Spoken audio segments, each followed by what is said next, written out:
मेरा जन्म छत्तीसगढ़ के रायगढ़ जिले के सरिया गांव में हुआ। हम 2 बहनें और 2 भाई गांव के ही सरकारी स्कूल में पढ़े। गांव के बाहर की दुनिया कभी नहीं देखी। अंग्रेजी स्कूल कैसे होते हैं और वहां पढ़ाई कैसे होती है, ये नहीं जानती थी। मेरे गांव के सरकारी स्कूल में अंग्रेजी पढ़ाने वाले टीचर नहीं थे। जब छठी क्लास में पहुंची तो ABCD लिखना पढ़ना सीखा। पिता गरीब किसान, खेती मजदूरी करते। जो पैसे कमाते उससे ही घर चलता। 1995 में पिता ने कुछ जमीन खरीदी जो पूरी तरह बंजर थी। इस जमीन पर पूरा परिवार मिलकर काम करता। जमीन उपजाऊ बनी तो फसल लहलहाने लगी। उसके चारों ओर पौधे लगाए।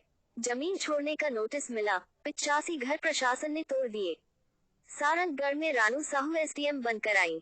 सरिया में जहां हम लोग रहते थे, वहां हम जैसे परिवार पिछले 15-20 सालों से रह रहे थे। ज्यादातर गरीब तबके के लोग जिनके पास बमुश्किल से खाने पीने के पैसे हो पाते। SDM ने नोटिस भेजा कि यह जंगल की जमीन है, सड़क चौड़ीकरण करनी है, कब्जा हटाएं। कब्जा हटाने के लिए लोगों को डराया, धमकाया जाता।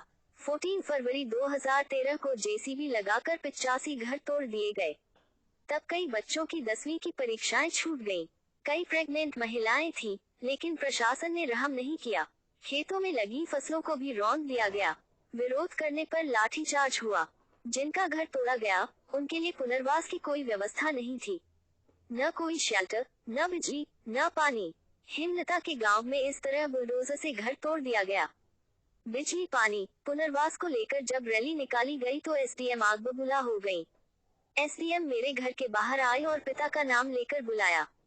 पिता हाथ जोड़ बाहर निकले। SDM ने बिना कुछ कहे पिता को 3-4 थप्पड़ जड़ दिए। कहा कि इसके खिलाफ शिकायत है, फर्जीटा बनवाते हो।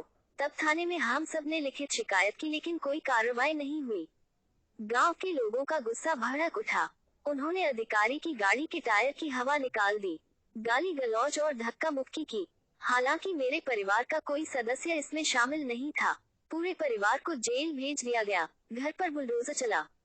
इस घटना के अगले दिन पुलिस वाले आए और माँ पिता सहित परिवार के सभी लोगों को गाड़ी में बिठा थाने ले गए।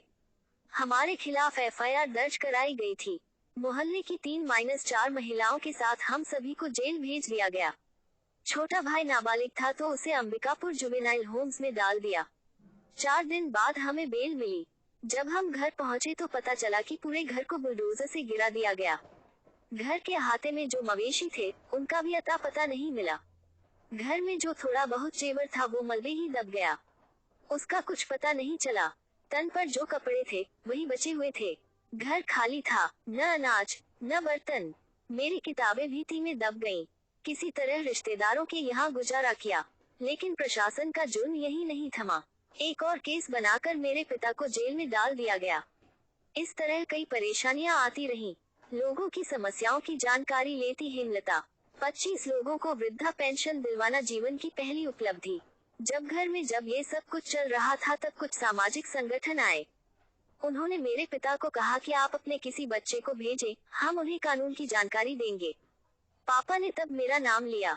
मैं संगठन से जुड़कर कानून की बारीकियां सीखने लगी। कानून की पत्रिकाएं पढ़ती। कुछ महीनों में मेरी समझ बढ़ी। इसी बीच पता चला कि कुछ लोगों को आवेदन देने के बाद भी वृद्धावस्था पेंशन नहीं मिल रही है। 10 महीने पहले वृद्धावस्था पेंशन पास हुई, लेकिन 25 लोगों को अब तक पैसा नहीं मिल रहा था। तब मैं खुद कलेक्टर के सामने खड़ी हो गई।